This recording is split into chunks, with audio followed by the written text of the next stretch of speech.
បាទចូលទៅសម្រួលរយៈបទទាំងអស់គ្នាបាទយកទៅបទសម្បត្តិកាយជាពួកបរណត្រ័យនៅវេចង្ហាន់បណ្ឌបាតប្រគេនជាពួកប្រសំដើម្បីជាបុណ្យកុសលទៅជាពរដល់បុព្វការីជនមានណាមេដាចតុនិតា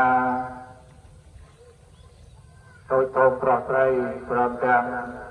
ញាតិមិត្តតែការល្អិតដែលលោកបាយកាយសម្រាប់ខាងទៅលោកអនុមោទនាទៅដល់លោកទាននៅក្នុងកិច្ចឆ្លងធម៌នៅក្នុងឱកាសពេលនេះបាទសូមអញ្ជើញមកដើម្បីធ្វើបទនមស្ការជាពងបរតនត្រ័យជាមួយយើងខ្ញុំទាំងអស់គ្នាបាទសូមអញ្ជើញចាំទេវតាមានអាការទេវតាទុក្ខទេវតាភូមិឋានទេវតាលោកតាចាត់ស្រុកអស់លោកពពុះបារមីដល់លោកសារសាទីទឹកទេនេះក្តីក៏សូមមកលោកអញ្ជើញមកអនុមោទនាត្រៃនឹងធ្វើបទនមស្ការជាមួយយើងខ្ញុំទាំងអស់គ្នាហើយអនុមោទនាត្រៃនៅទានដែលយើងខ្ញុំទាំងអស់គ្នាជាក្រុមគ្រួសារពុទ្ធិណានៅបងប្អូនដែលបានធ្វើជាកណ្ដាលនុបទានអត់ទៅជូនទៅហើយបើមានកំហុសកូនកងអ្នកណាណាក៏សូមឲ្យលោកយកយល់អធិស្ឋានដែលសូមឲ្យបានសះស្បើយដែលហើយនៅរូបជាជាទីរបស់អ្នកចៅច័ន្ទបញ្ញាដែលកំពុងមានរូបជាជាទីនៅក្នុងខ្លួននេះ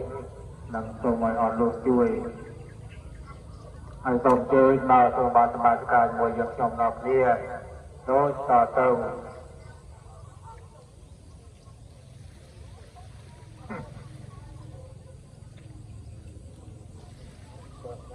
អត់មានអត់ទៅមានរឿងឲ្យតែមានតែពីរណារឿងហូត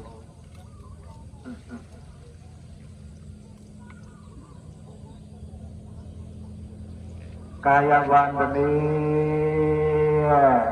បាទសូមជើញអរគ្នាខ្ញុំសូមបានទីនៅព្រះចនាមនេះទាំង5ព្រះអង្គសូមយាមបារមីនៅនីកំឡងទេតានិមាព្រះកកសន្តព្រះកោនិកមនោព្រះកាសៈបោបសមណគោដំព្រះមេតយោ